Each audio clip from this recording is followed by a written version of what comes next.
There we go. Here we can pledge.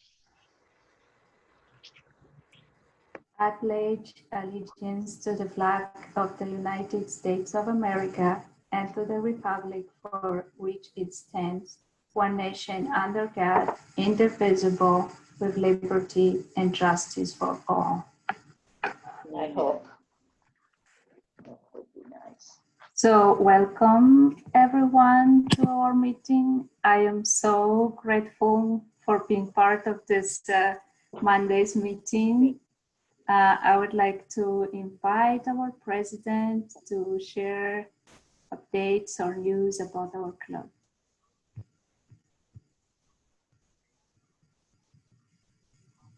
Very cool. That's you, President Ash. Ash. Sorry. Whoa. All right.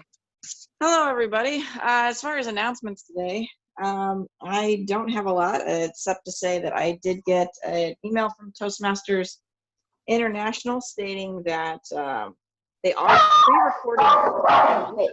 They're pre-recorded a contest. So I will actually be competing in early August. I think August 14th is my competition day. So I will be doing some extra prep work in the weeks to come. Also, as far as the Toastmasters Leadership Institute, there was one last week. We've got another one this week on Tuesday, and there are a couple others. So if you're interested in learning more about Toastmasters leadership, you can talk to myself or Jessica for more information, or, well, actually half the people on this call. Mark probably has some information. Yeah, so I think that's all I have for opening announcements, and I'll go ahead and hand it back to our Toastmaster. Yes, and that's me tonight. I don't know if I will be able to catch her, but I chose the theme tonight in honor of the new kitten that my fiance and I got a few days ago. We got her on Wednesday, so we've had her for 5 days. She is getting along surprisingly well with the other two cats, which is to say that there's been no bloodshed. So that's always a good thing when you're introducing a new pet into the home. And that is the theme of today's meeting, getting a new pet. So we will see how much people are able to incorporate that theme into their speaking. Perhaps we will have a joke or a word of the day that has to do with pets. We shall see. And we'll start out with the joke from Mark. I'm not sure if any of these have pets involved or not, but I found a few interesting jokes, and I thought I'd share them with you. They are all really short. A guy gets shipwrecked. When he wakes up, he's on a beach. The sand is dark red. He can't believe it. The sky is dark red. There's the pet. He walks around a bit and sees there is dark red grass, dark red birds, and dark red fruit on the dark red trees. He's shocked. Then he looks at his skin. He's starting to turn dark red too. Oh no, he says, I think I've been marooned. Wow. One more. In light of the consideration of human cloning, we must ask a hypothetical question. If you pushed your naked clone off the top of a tall building, would this be A, murder, B, suicide, C, merely making an obscene clone fall?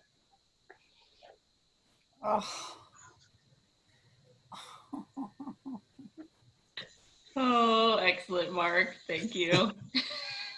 I especially liked that first one. That was very good. I'm a big fan of puns. I think most of you know that. Well, now we've had our jokes. They didn't have to do with pets, but that's okay because they had puns in them.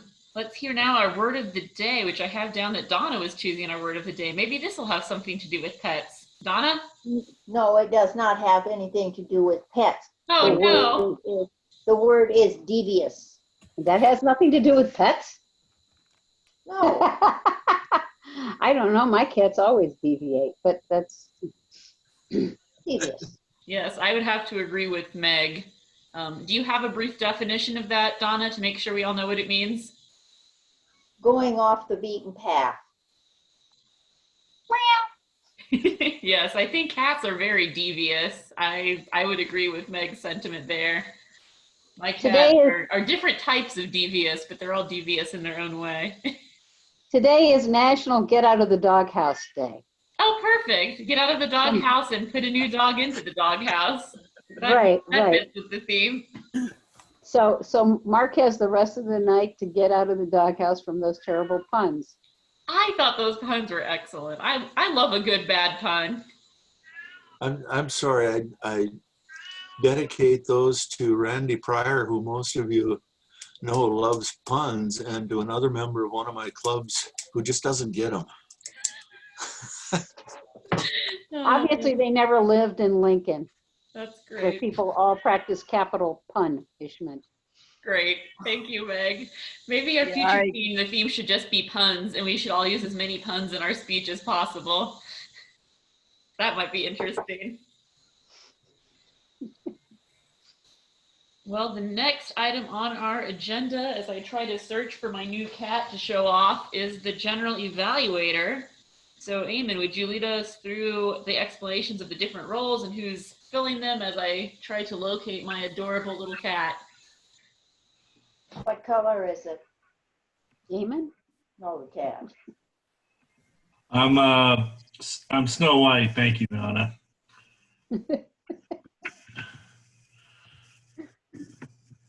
Was that a meow? Yes. Meow, meow. Woof.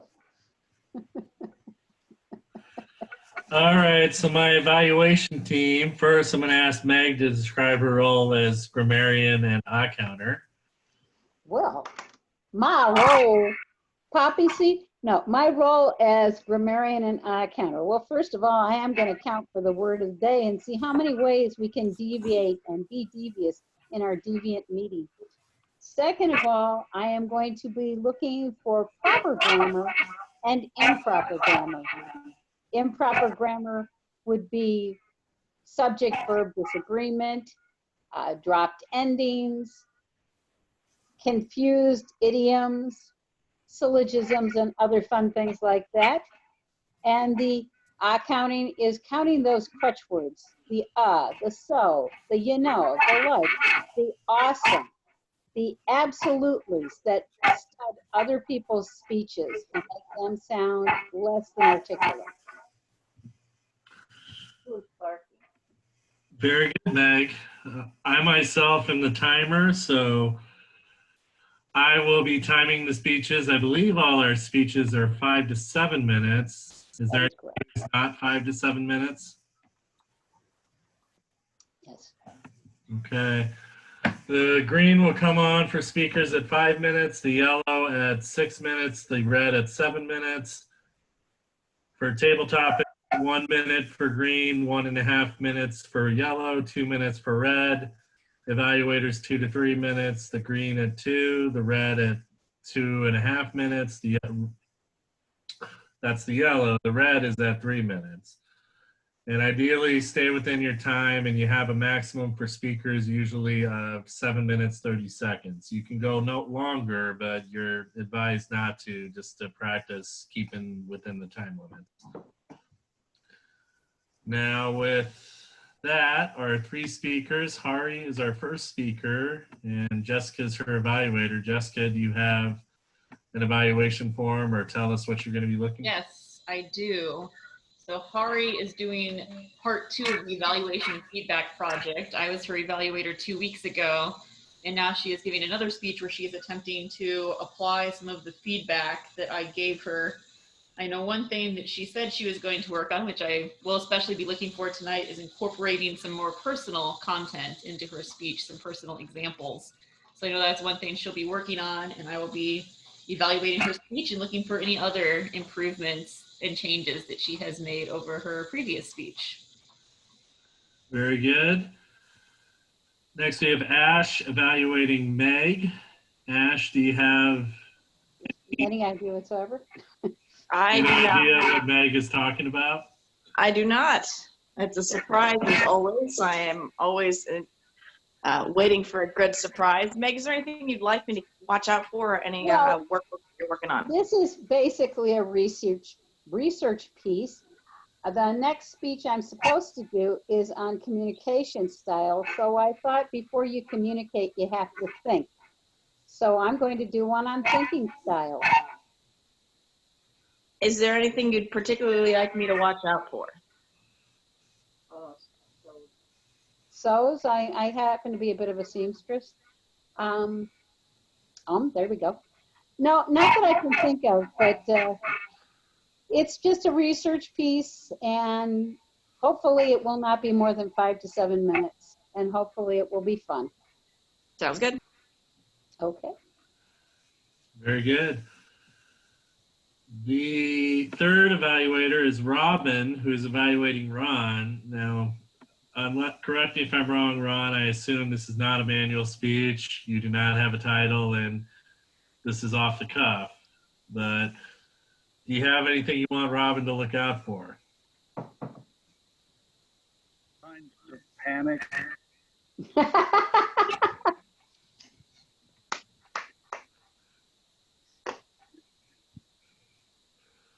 Do you know what you'll be talking about yet, or is that still to be determined?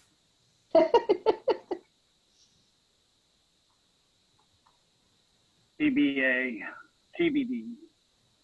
Both. I assume it will be a combination of the theme, Ari's speech, and Meg's speech. So we will look forward to it. Oh, cute kitty, cute kitty. Oh. I don't see it.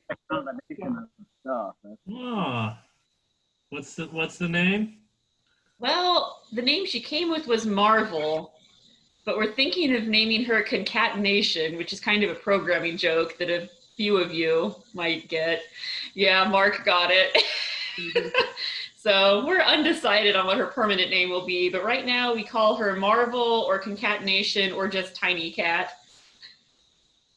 I think that new name is a catastrophe. It is currently. I don't want anything cataclysmic because, you know. See, perfect. These are the kinds of ideas that I was searching for. Can you explain the name for those of us who it flew over our head? Oh, so concatenation, of course, has the word cat in it. And in computer programming, probably in other things too, concatenation is to join two things together. And it also is fitting because this cat we got in honor of our marriage, my fiance and I, and joining ourselves together. So it's an excellent, it works on multiple levels. It has the word cat, it's a programming joke, and it also represents union, and our marriage is a union. And so it's Empress Concatenation because obviously she's going to be in charge. Yes, she already is in charge. That's what I said. All right. Well, thank you, everyone. Hari's our ballot counter. So pass your ballots for best speaker, table topic, and evaluators to her through private chat.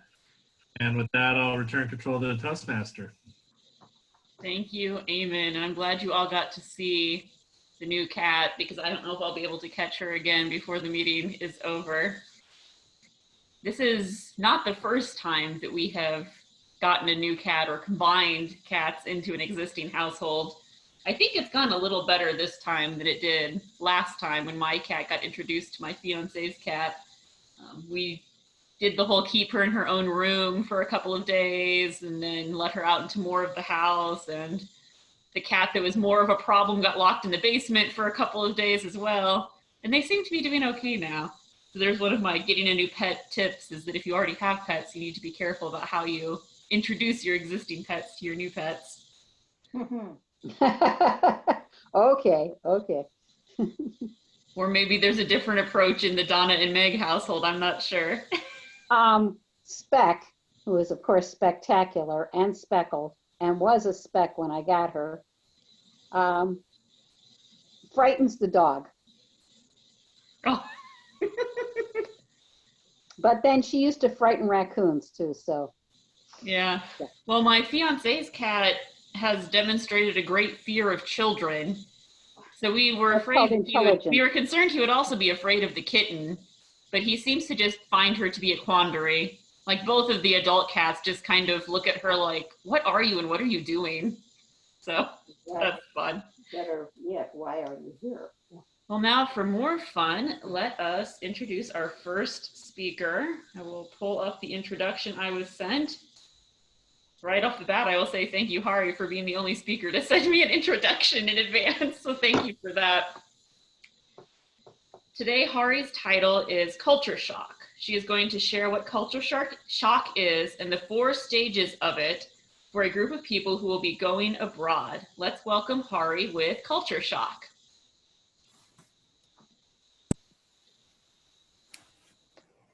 Thank you, Toastmaster. Born and raised in the island of Madagascar, I always wanted to go overseas. I worked so hard in college with the hope that I got admission at one of the universities in France. I also wanted to go to Sydney, Australia. I first knew that place during the Summer Olympics 20 years ago. And then I wanted to go to Norway after knowing that one of my cousins got scholarship and went there. I actually had plenty of ideas about how great would it be to go abroad and move over there. The first and the only foreign country I have been is the United States. United States was not in my wish list at all. That is because it was too tremendous for me to dream about. And the second reason is that I did not know anyone from my country that had gone to the US. So you can imagine how special it is for us to come here. And then I left my country and landed in Omaha after having more than 20 hours flight. I was so exhausted and ready to sleep. Although I couldn't. There were lots of sound in my room, the sound of refrigerator, the air conditioner was on and off. I actually was not used to sleep with any sort of sounds. And what happened to me right there is the culture shock. What exactly is culture shock? And how can we get rid of it? According to Google Dictionary, culture shock is the feeling of disorientation experienced by someone who suddenly subjected to unfamiliar way of life, set of attitudes and culture. In other words, when a new person moves to a new place, that person may feel confused, lost, or even sad because of the uncommon way of life he or she may encounter. Researchers who studied models of culture shock in international students in higher education pointed out that culture shock is very difficult for the newcomer who knows the culture difference, but it's more even difficult for the person who is unaware and assume that life is going to be the same as it is in the home country. And culture shock is a normal reaction, but then how can you get rid of it? According to Global Perspectives website, there are 4 stages of culture shock. The first one is the honeymoon stage. Here, the person is mesmerized by the new culture, the person is eager to learn the language, meet new people, try the new food. Everything is just wonderful. This feeling of excitement did not last too long for me. Aside from the noisy room, I had tons of questions and unexpected situation that led me to return to my familiar environment. And then at this stage, it's the frustration stage where the person started asking questions, why would you do things this way? And after a while, the person moved to the third stage, which is the adjustment stage. And in this stage, the unfamiliar becomes familiar. Kate Riley, who traveled in Turkey, experienced these 4 stages of culture shock, and she suggested that to understand the new environment, the person needs to ask questions and respect the culture. And with these practices, the person will move quickly to the 4th stage, which is the acceptance stage. And here, the person accepts the difference and try to adjust to the culture. So moving abroad is so devious, if I can say that. I was among the person who is unaware how challenging it could be to be fully immersed into a new culture. And what inspired me at the beginning did not give me a hint of this culture shock discomfort. Some people may tackle it quickly, but it may take months or years for others. So, but I survived this culture shock, and then I believe that you are going to be prepared for the journey that is ahead of you. Thank you, Toastmaster. Why does everybody say Thank you, Hari. Because you feel On uncomfortable. culture shock. Meg, we can still hear you. Oh, sorry. There we go. Yeah, I kept her unmuted during the speech because she was giving some reactions to the content. So I thought that was okay. But yeah, we want to make sure that we're muted and we're not actively contributing to the meeting. I will say that I think the topic of culture shock applies to getting a new pet as well. In my case, this kitten that we got came from a farm, or at least a farm-like environment. My mother lives out in the country, and it was one of her kittens that we adopted. I wasn't sure how the cat was going to shift from being a barn and outdoor cat to being an indoor cat, but she seems to be doing just fine. I think there's plenty to explore and investigate in here. And right now I can actually see her in the other room taking a nap on the couch. That's another thing I've noticed about her methods of adapting to her new environment is she will spend a few minutes just running around like crazy, and then she's suddenly asleep. So that is at least how this particular kitten, and I would guess most kittens, seems to operate. I'll give everyone a few more moments to provide some feedback for Hari. You can either send her a private message or you can send an email after the meeting. So I'll give you a moment to think through that.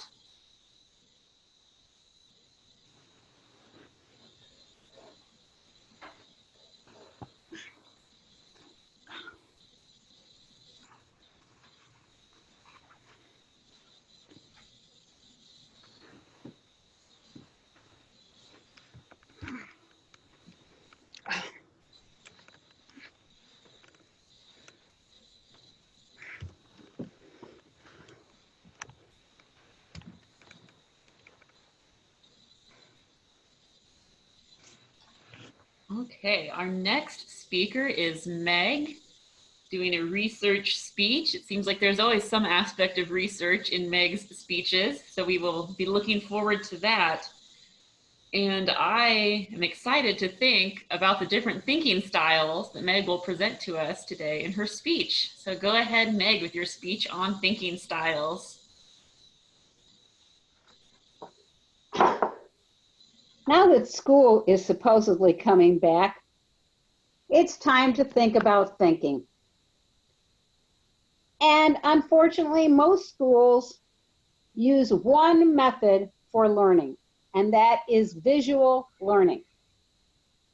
Visual learning does not work on quite a few people. For instance, one of the leaders of the French Revolution happened to be a very poor speaker. A poor writer, could not write at all, but he had eidetic memory for anything spoken. He, of course, was dyslexic. His name was Danton, and he led the Second Revolution, which is in 1792. People with particular abilities are noted as being odd ducks, but it's just different learning styles. For instance, one of the more famous autistic people is Temple Grandin. And she had the fortune of having a mother who considered this to be a neurological problem rather than a stubborn child or a psych problem. And so they did PET scans, CT scans, MEGs, and other types of exams of her brain. And they discovered that the reason she had a visual eidetic memory was because it actually, the area, the nerve pathway that was for vision extended into her parietal lobe, which made her a klutz. This is very common in people with Asperger's. They're very, very smart in some area, but parietal lobe is not their strong suit. People who are very good with parietal lobe so that they have good sense of balance, you know, the kind of kid who you find climbing on a 20-foot tree and they're 8. This type of child learns better kinesthetically. In other words, by making things, by doing things. They integrate their information. So this is a child you would teach math by cooking, by doing construction, by doing simple science experiments. Another child might be auditory. It used to be that Americans were much more auditory in the day of radio, when most of your programming was oral. Before that, before written history, most people had amazing oral histories that went back several generations, some as much as 20 generations. This was proven in the book Roots by Alex Haley. Some of this came down to our myths. For instance, you will find Noah's Ark in every culture except 2, the Indian culture and the Chinese culture. And in both of those cultures, you have stories about canals being built at about the time of the Great Flood. So obviously this is the mental memory of the end of the Ice Age and of everything slowly melting and re-regulating. Some people are very visual. Some people are very auditory. Some people are very kinesthetic. Some people are very texture-based. So for them, especially if there's dyslexic, there's a particular font. There is a font that was developed by someone who is dyslexic that has the numbers and the letters heavier at the bottom than at the top. And this keeps the numbers from flipping and keeps the letters from flipping. And so they are more able to read and to do math because the numbers aren't tap dancing on them. I didn't understand this until I was in a car accident in 2013. And in this accident, I had eye problems that actually made the letters lift off the paper. And if it was shiny paper, they'd lift and they'd have a shadow. And if it was shapes, the shapes would break up into parts and they would spin in opposite directions. Very entertaining, but made reading extremely difficult.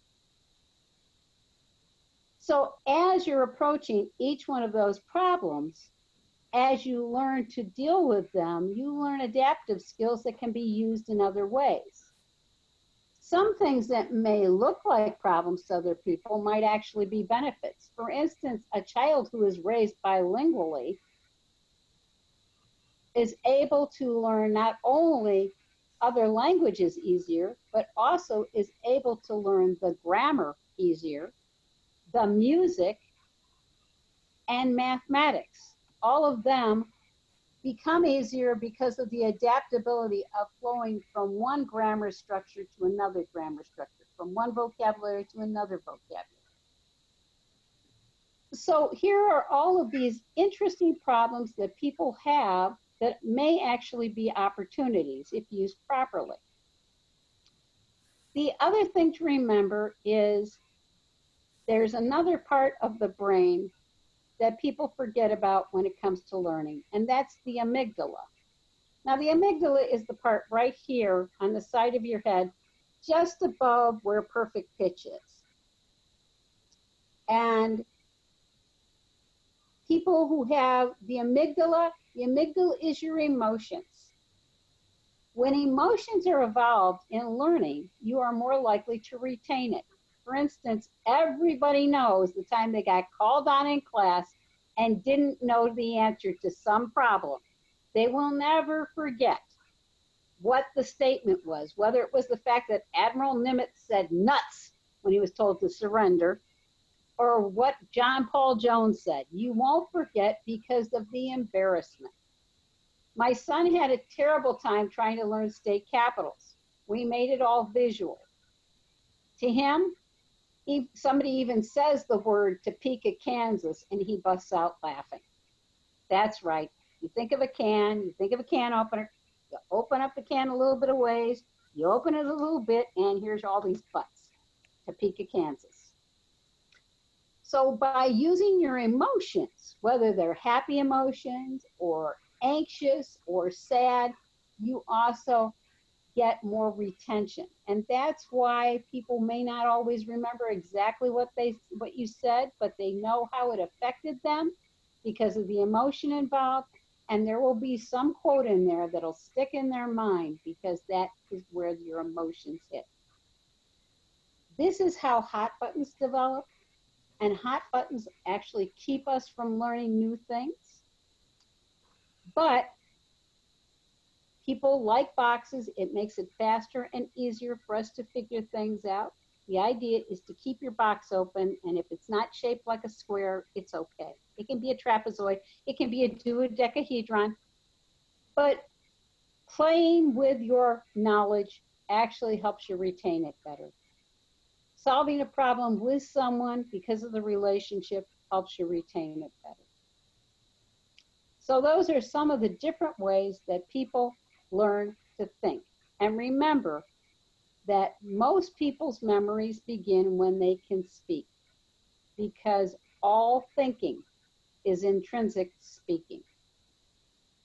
If you can't put it into words, you're not going to remember it. So when you want to learn something, find a 3-year-old and teach it to them. When they got it, you got it. Excellent. Thank you, Meg. I did notice at one point in your speech, you mentioned you were doing a gesture, but your camera isn't on. So I don't know if you would like your camera to be on, Meg. I'll click the ask to start video in case that you do want it to be on. It seemed like you thought it was on and it wasn't. There we go. Now we can see. Well, now we see Donna. Hello, Donna, and part of Meg. Sorry, I didn't realize before your speech that you meant for it to be on. Now I have to wonder what type of thinking style my new kitten has. I think it must be kinesthetic because she definitely learns by doing, or maybe doesn't learn by doing. We were trying to teach her not to chew on power cords, and ideally also to stop falling off the couch, which she has done at least 3 or 4 times so far. So we'll see how it goes with her learning better practices in terms of her own personal safety. Better watch out she doesn't turn into somebody like Indiana. Val was talking about trying to get 3 things done today, and guess what took her the longest? And I said, I'll bet it was trying to train Indiana not to eat my birthday present. And she said, you're right about that. And I said, yeah, but you know what? You didn't really train her anyway, because all she does is she acquiesces to your demands for a little while until she thinks she can get away with it, and then she goes back to it later. And Val said, that's exactly what she did. Very devious, I would say. She likes to eat inappropriate things, such as the ribbons from Christmas or birthday gifts. Mm-hmm. Yes, my cat, I've had a cat that she ate a bright pink ribbon, and it was still bright pink coming out the other end. So that was fun. Yeah, this cat she uses dirt, dead bugs, and popcorn, fuzz, like anything that is not supposed to be a toy, she makes into a toy, which I think is also pretty typical for kittens. Thanks, Mark. We'll see you around. Let me know if you want any roles next week. You can just email me. All right, so if you all want to give some feedback to Meg, you can send it her way in the chat or send her an email later. Hopefully we have given Ron enough time to write his speech. Need more time to write your speech, Ron? He's ready. Okay, here we go. Now presenting a speech from the Ron Kroenke manual that will be probably some combination of pets and or culture shock and or learning styles or thinking styles. Let's welcome Ron to see what he's come up with since the start of this meeting.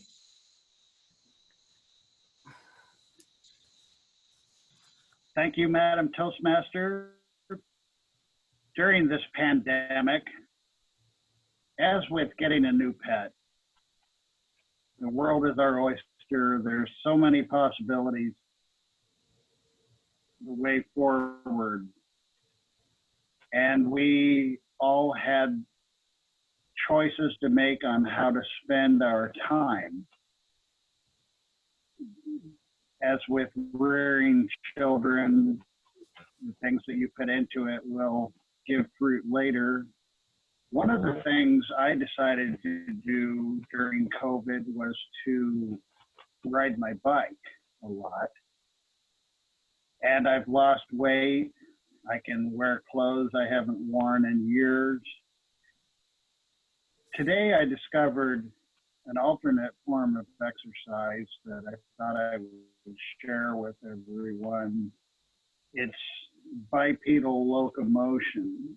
Now, I don't expect everyone to stand up and try this, but if you stand with your weight divided between both legs and then allow your body to fall forward, you might put one leg ahead of the other. You might even bend the knee of that leg and even push off with the other leg. But as you tumble forward, you'll find that your body will automatically place the next leg appropriately in front to catch that falling of the body. And like the Christmas song, put one foot in front of the other, you'll soon be walking out the door. Now, I have put into my plan several interesting places to go walk. One of which, if I am able to share screen, would look like this. Oh, it doesn't work.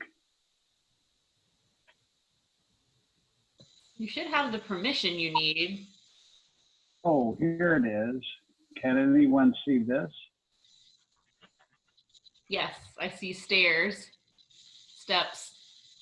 That would be Kennefic Park. And one reason to go to Kennefic Park, not only to walk up and down the stairs repeatedly, but when you get to the top, you can see this. Today being a cloudy day, I was able to take pictures with the interest of the clouds, the Missouri River, the power plant, and of course the two massive locomotives. Also, there is an arboretum, a botanical garden that I have been a member of and past. The Lauritzen Gardens are located accessible from that same parking lot, but I don't go there much as I'm not a member. After some times up and down the stairs, especially walking the steps two at a time, I decided to move on to the zoo. You can see the 3 employees are not putting on a bird show. That was fun. The Scott Aquarium has a new facelift. And here would be the waves on the top of the aquarium. Now there's also a huge sea lion exhibit that hasn't opened yet. There are breaking waves and cliffs and all of the sorts of environment that sea lions would have rather than a swimming pool. And sometimes in the spring, here's a view of the weird cliffs and rocks that lead to those new areas that aren't open yet. But from the bridge that crosses the pond, they had the monkeys were out on Monkey Island. And then this is a view of the koi and the ducks, geese, the swans, and the black areas are all our native bullhead catfish, which in the past I've seen in the springtime coming up to feed. You can see right in the middle, there's one with his mouth open. From there, it was on to Fontenelle Park. Like the zoo, animals like to live there, although no exotic ones. The deer pictures that I shown in the past were from Fontenelle. What I love about Fontenelle Forest is that after cooking in the sun, going up and down steps, or being in full sunlight up on top of Kennefic at Fontenelle Forest, they have many miles of wooden boardwalks. You can walk on these probably every day of the year, just like the zoo. And then the dirt trails go for many more miles. It's a 2,100 acre preserve that looks like it did hundreds of years ago, all in the shade. I've been there when it was in the upper 90s and surprisingly survived the heat. I'm very warm-blooded. Benefits of walking also include endorphins that make it feel good to walk and cover the pain until later. Walking is a good time to let old emotions create, and I think your brain works better after you've had lots of exercise. It fights depression and bolsters the immune system, and it can even be done as a way to socialize with other people. I highly recommend binoculars and a good camera. If you decide to find out more about walking, it's available to most of us and we should explore it. Madam Toastmaster. Thank you, Ron. I have to admit, I've been doing a lot more walking in the age of COVID myself, though I have stuck to my neighborhood. I have not ventured forth to any of those other spots that you mentioned. I have been to the first two, but I've actually never been to Fontanelle Forest. After hearing your speech, perhaps now is a good time to check that out. Let's give a moment and provide some feedback for Ron if you would like. I don't actually know which Ron is the better one to send feedback to. Does it matter which one we send our feedback to? Ron Kroenke? Okay. So if you have feedback for Ron, you can send it to him. And also consider who you would like to vote for as best speaker and send your votes to Hari. We had Hari, Meg, and Ron as our speakers today.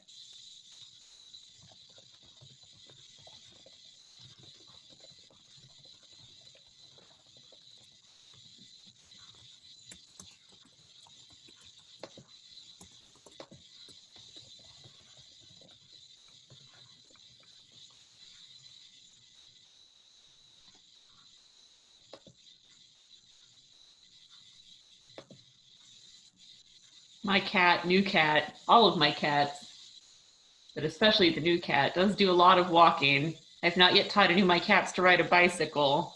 So walking and running and jumping are their primary modes of exercise. There, we can tie that back to the pet theme as well. And now to lead us through some maybe pet themed table topics, we shall see, is President Ash Banaszak. Hello, everyone. Thank you, Madam Toastmaster. In honor of our theme, we'll talk about pets. But first, a reminder about the rule of table topics. Saddle up, let's go. They're not too rough. The first thing you need to do is understand that this is a mini 1 to 2 minute speech. You're working on your impromptu speaking skills. So try to have that intro, middle, and ending in that 1 to 2 minutes. Second, I'll ask you a question, and you can either answer the question or a previous table topic question, or you may completely deviate to talk about whatever you want. Now, I understand sometimes impromptu talking can be difficult, but try to avoid filler words. Instead, pause instead of fluffing it up. All right, and here we go. Our first question. Many pets have jobs. Dogs, birds, horses, but what about cats? Advocate a good job for cats. Let's see here. Robin, would you like this table topic? Okay, well, I can tell you for an absolute fact that Indiana regards her primary job in this household is to make sure that everyone in the household knows she's a number one. If any of us don't know this at any given time, she will remind us very specifically. For instance, if she's decided that she wants to get her back purred on, then she will walk up on top of my chest, flop down so that her head is facing away and her back and neck are stuffed right into my mouth. I will obligingly purr into her body until she's decided that she's had enough, and then she will stand up and leave, at which point I will discover usually I have a bunch of cat fur in my face and sometimes in my mouth.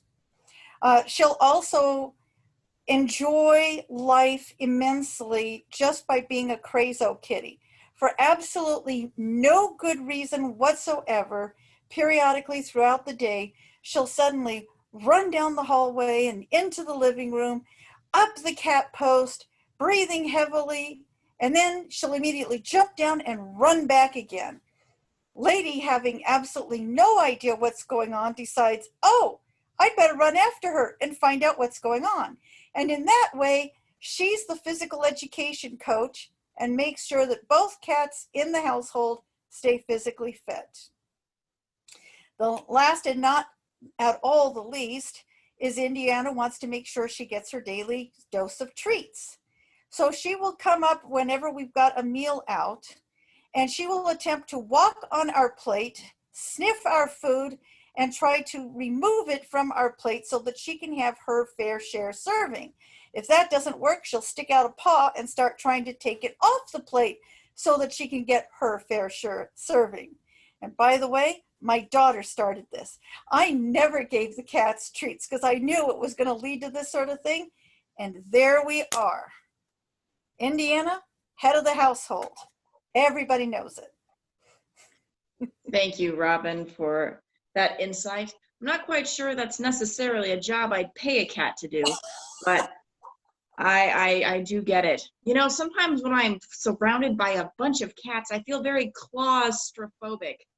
And sometimes I ask people to whisk me out of there. All right, moving on to our second question. Dogs and horses are pretty easily trained pets in general when compared to cats and others. In movies, we even train dragons. What well-trained pet would you like to have, and what would it be trained to do? Let's give this one to Donna. Would you like to take this one? We'll need to unmute you. Say it again. Do I have a choice? You do have a choice. Oh, I thought you were going to say no. I think if I was going to have a well-trained dog, I would Any animal. train for perfection, because everybody knows there's not a perfect dog, there is not a perfect cat, there is not a perfect horse or anything else that's perfect. The one I've come closest to seeing was consistently scoring 200 out of 200 at all obedience trials in open B and utility. That's the kind of dog I would like to have, who responds to commands by hand, responds to commands verbally. To have a 200 dog would be my ultimate goal.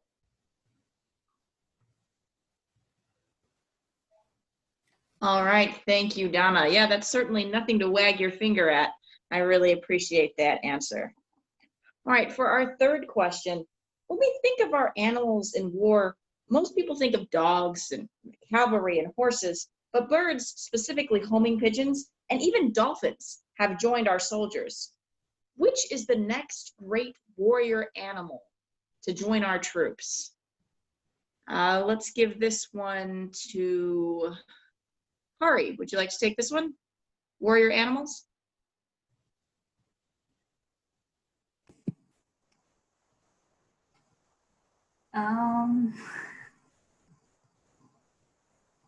So I am thinking about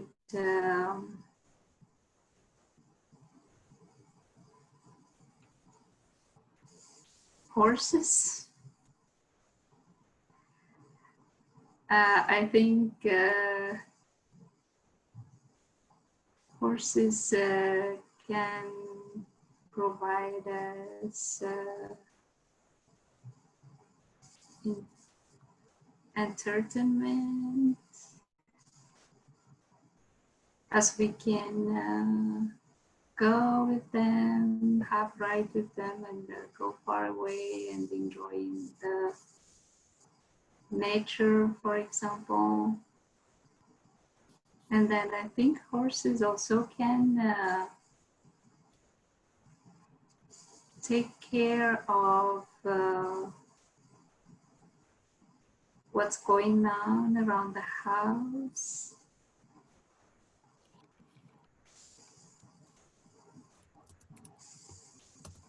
That would be all. All right, thank you, Hari. Yes, I think the main thing about horses is they really know how to stir up trouble. So I think they would be a great animal at war and even in the home if you need to keep intruders out. I'd really like to see them hoof it around the house. All right, our next question. How many do we have left? Jessica, do you think 1 or 2? You can do one more.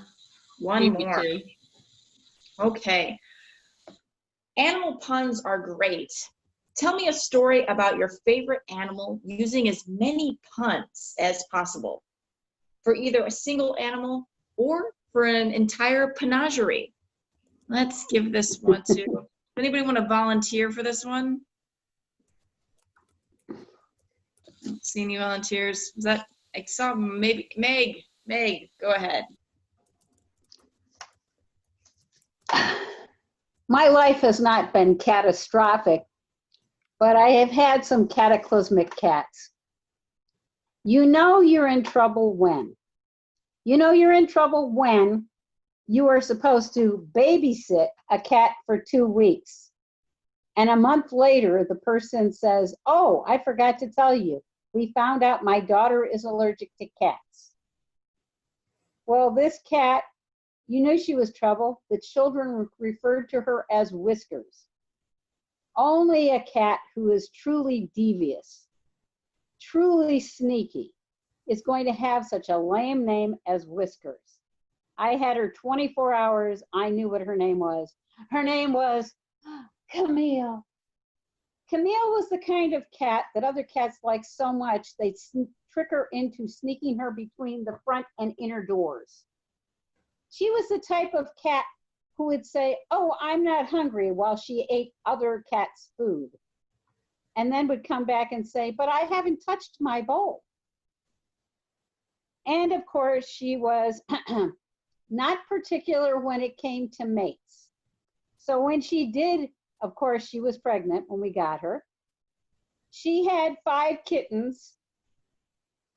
Each cat was a different breed. So yes, she had one kitten who was Russian blue. She had one kitten who was Angora. She had one kitten who was like a Harlequin, only her face was out of print like that, you know, Kandinsky. She had one cat who only had 3 paws, and then she had a cat that was born white, and when that cat was about 8 weeks old, turned pink. Most cats do not turn pink, but Wensleydale did. Wensleydale, he was the cheesiest. He's a ragdoll, and ragdolls get their color between 6 and 9 weeks of age. And he went first a little pinkish. He was white, turned a little pinkish, turned a little coral, and finally turned out to be this runt of the litter, was suddenly a 20-pound cat that looked like he weighed 40 pounds. Wensley was not your normal cat. You didn't have to worry about him chasing mice, but you did have to worry about him teaching the raccoons how to open the trash cans. You didn't have to worry about him being chased after by possums. You did have to worry about him teaching the possums to sleep in the tire wells of cars. You didn't have to worry about him hurting birds, but you did have to worry about him bringing them up to the door, knocking on the screen door with his head, clunk, clunk, clunk, and saying, Mom, fix it. Wensley was not your normal cat. Wensley was the kind of cat who would turn on the sink, but he never remembered to turn it off. He liked to take baths. He liked to take bubble baths. He liked to take your bubble bath. And he didn't care if you were in it or not. This made bathing interesting. Wensley liked to ride in cars, not in his carrier, but on top of his carrier, in the car, on the expressway. So Wensley was not your typical cat. He was not your typical dog. He was a chimera. He would decide, whoever he was with, that's what species of animal he was with. That's who he was. He had friends who were Akitas. and they'd sit on the corner and they'd watch the cats go by, and the three of them would growl at the cats. He would help the other birds hide out from the cats. The neighbor children referred to him as, at least the dog knows to look both ways before he crosses the street. So if you want to know the truth, I've never been a pet owner. I've always been pet owned. Thank you, Meg. What a perfectly long story, and also very wonderful, filled with a ton of tales that I really enjoyed. It was a bit of a shaggy dog. Well, you just can't be leashed by time, and I understand that. I Understood. think that should be a wrap up for our table topics. So I want to thank you all for your speeches, and let's just kind of, I will put a recap in the chat so you guys can remember who to vote for, and saving time, and send it back to the Toastmaster. Yes, thank you, Ash. So look for that recap in the chat of our speeches, table topic speeches by Robin, Donna, Hari, and Meg. And you can send your vote for best table topics speaker through private chat to Hari. I will say I was prepared to talk about the next warrior animal topic because there is a young adult book series called Warrior Cats that I have read a number of books from. So if you really like cats or you have a young person in your life, I would recommend Warrior Cats. With that, I will turn things over to our general evaluator, Eamon, to take us through the evaluation part of the meeting. You can vote for yourself. Yeah. Okay. Thank you, Hmm? Madam Toastmaster. We will start with the Hari, yeah, first Robin, evaluating Hari's you, and me. Jessica. Take it away, Jessica. Thank you, Eamon.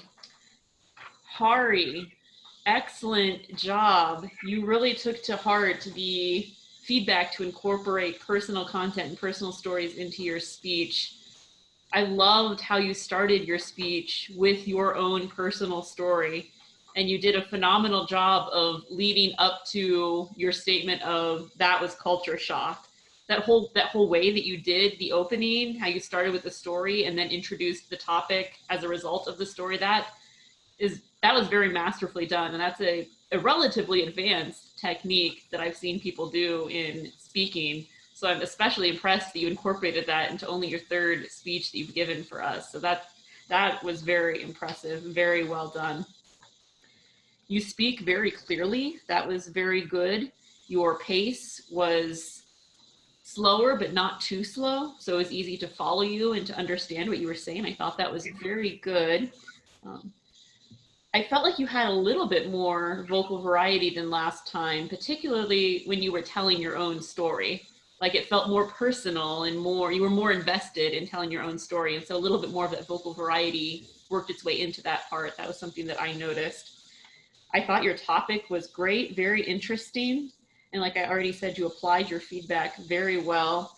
Your eye contact was spot on, like last time. You were clearly looking at the camera and it felt like you were looking at us. So that was very, very good. The one thing that I would challenge you to do is to see if you can incorporate some gestures into your speech. It doesn't even have to be a lot. I know these gestures are especially hard online. So I'm only suggesting this because you did so many other things so well. But for this speech, for example, one thing you could even do is count out your different points. Like stage 1, you could put up 1 finger. Stage 2, you could put up 2 fingers. So even just a few little gestures like that, if you could incorporate those into your speech, I think that, to me, that's kind of the next thing that you might work on to take your speaking to the next level, to have more of that physicality in it. So that's the main thing that I had for improvement. You seem comfortable. I feel like you used fewer filler words than last time. The counter will say for sure, but it seemed like there were fewer filler words. And your whole delivery and the way that you set the speech up was spot on. So very well done. And we look forward to hearing your next speech.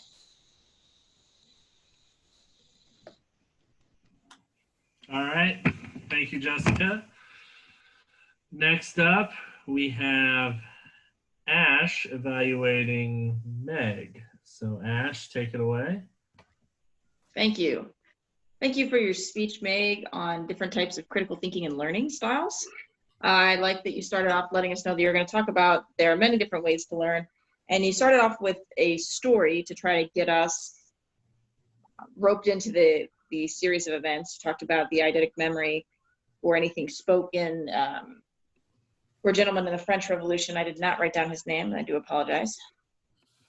You had a decent structure. It was a little haphazard at sometimes. You went from visual to kinesthetic to auditory, and that auditory, I really thought it could kind of have played in with that original example, so it might have been good for you to go with auditory first, since that gentleman could remember anything spoken. So I think the order would have been a little bit better if you kind of switched them up. I did like some of your examples. You talked about dyslexia, you talked about autism, and I thought it was really funny when you said with the autistic lady that it's made her a bit of a klutz. I liked the usage of klutz there. It was kind of funny and endearing. You also gave us examples of ways that we could help these types of learners, such as using texture-based fonts for dyslexia. And you even gave an example for us to empathize with, saying about your car accident with the dancing letters, and that it was very entertaining but hard to read. So you gave us a pretty rough example and topic, but you also gave us permission to laugh and have humor, which is always good. You talked about the amygdala, about the emotional part of the brain, and how mixing emotions with learning can make things more memorable, not just with embarrassment, but also with laughter, with the Topeka, Kansas, when you're Topeking in a can. So that was very interesting as well. I got a little lost on the hot buttons. I must admit, I was a little confused on that aspect. But I did like that you talked about having groups solving problems together will help people retain better. And I was really stricken by your last point, which was most people's memories begin when they can speak. And I really think that you could probably make an entire speech just about that topic, because that was actually very interesting to me and kind of grabbed me again, and I really wanted to hear more. Overall, I appreciated your speech. I wish you had a little bit more of a conclusion, but I understand you're running short on time. So thank you again, and looking forward to hearing you expound on it further. All right, thank you, Ash. Last but not least, we have Robin evaluating Mr. Kroenke. Take it away, Robin. Thank you. Ron, as usual, even though you come to a meeting having no idea whatsoever what you're going to speak about, you are marvelous at designing a speech in, I think you had maybe 15 minutes altogether to design a complete speech and then be able to present it in an organized fashion. And I think, considering your time limitations, you did excellently well. You talked to us about the things that you started to do to occupy your time during this COVID virus pandemic, where we could not actually go out and do normal things with a bunch of people around. So you started riding your bike. You found that you were losing weight and getting into clothes you hadn't been able to fit into for a while. And then you gave us a super elaborate description of how to go walking, as though we didn't actually realize that if we leaned forward and allowed one foot to just step in front of the other, we could basically walk semi-gracefully, kind of like Buzz Lightyear, who soared and was falling gracefully. He didn't actually fly, he just fell gracefully. So we were being taught how to walk semi-gracefully.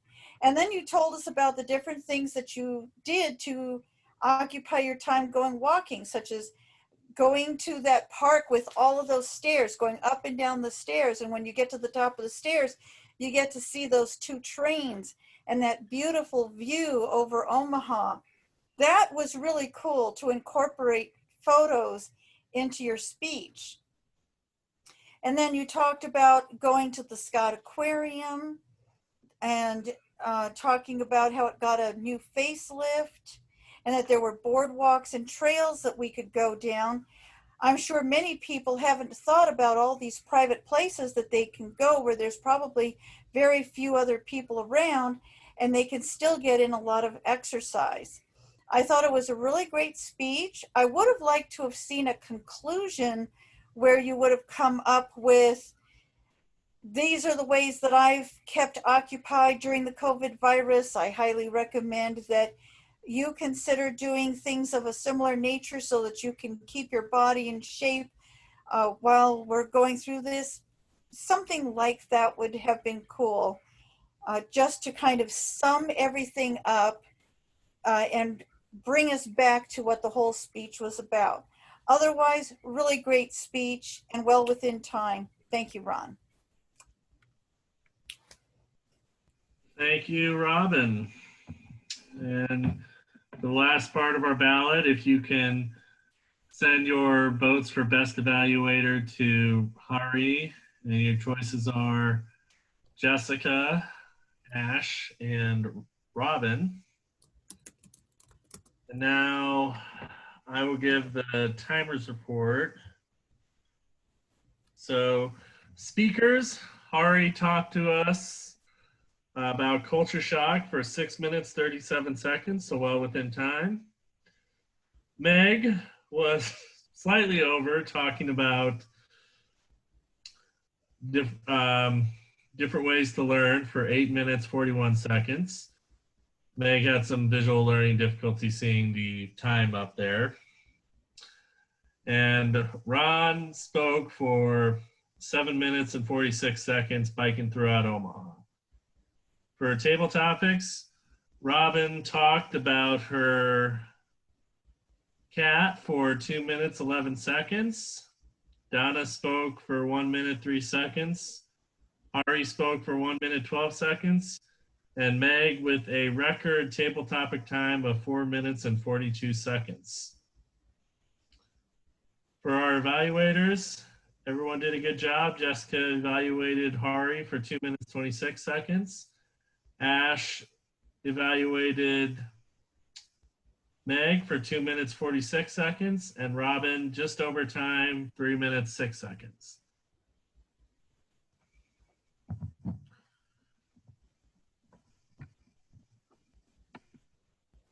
And next I'll ask Meg for the grammarian and odd counter report.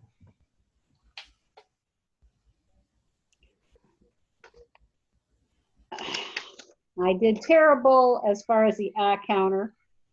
I will let you know that Hari, your crutch words were about 1/10 of what you did last time. So very good.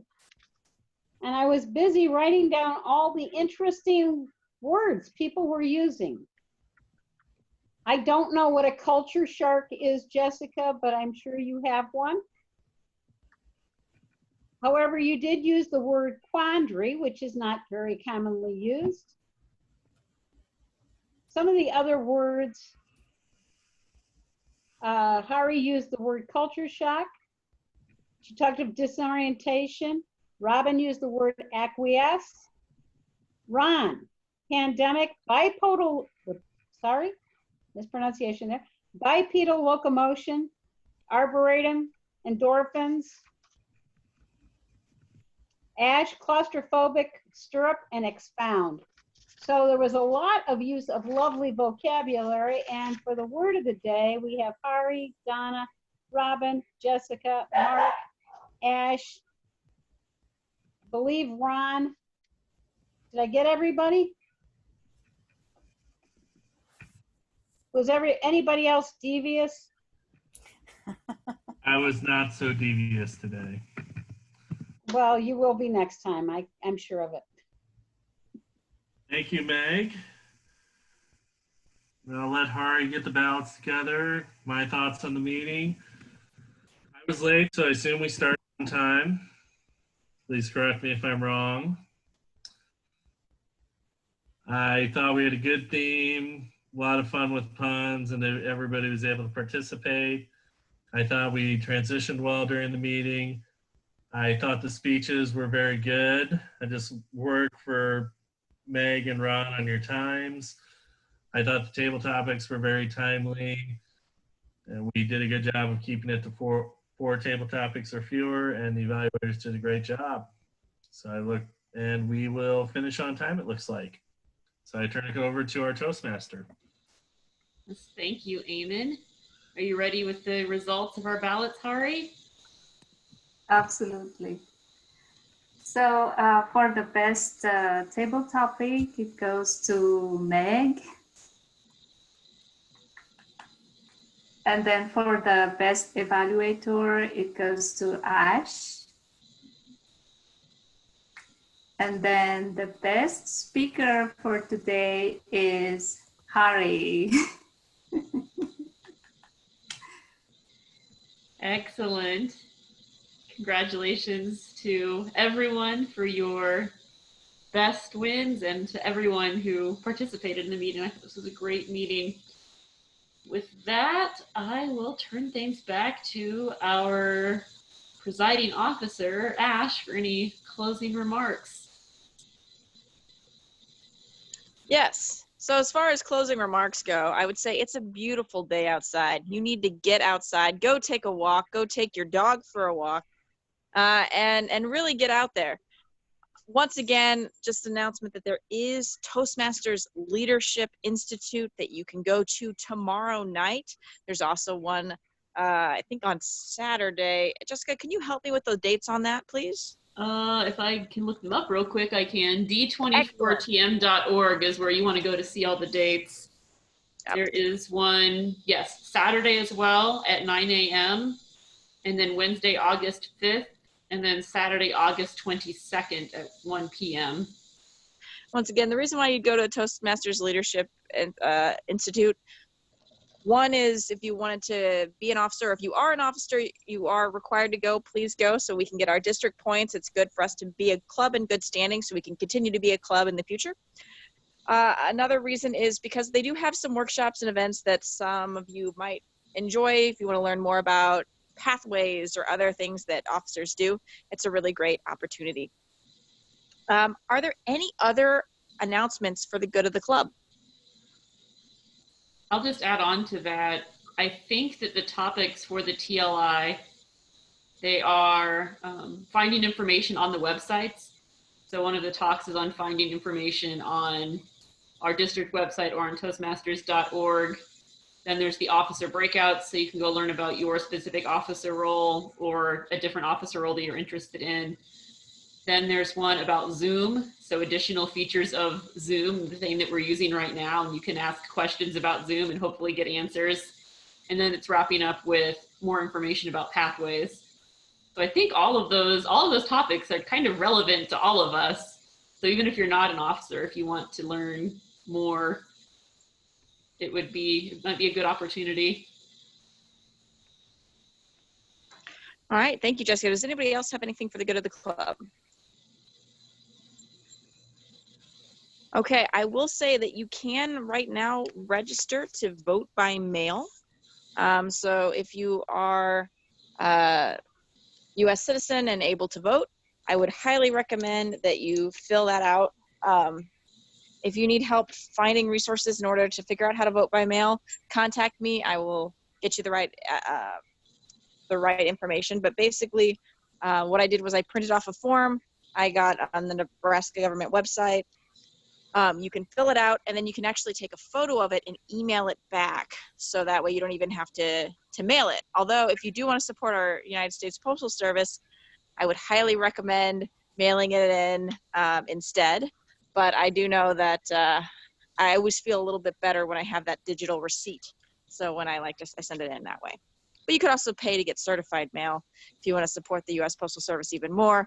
But that would require you going to the office and interacting with people. which we're trying not to do. All right, that's all the announcements I have. Go forth and multiply. Jessica, would you mind, that's mainly a cat reference, I guess, but Jessica, would you mind helping us fill the roles? Yes, I will do that. First, though, I'll ask for the thought of the day, which I have down is from Eamon. You have a thought of the day, Eamon? Yeah. So, many of you may have heard this saying before. Yesterday is history, tomorrow is a mystery, but today is a gift. That's why it's called the present. Excellent. Thank you, Eamon. Wrapping up our meeting the same way it started, with a pun. I appreciate that.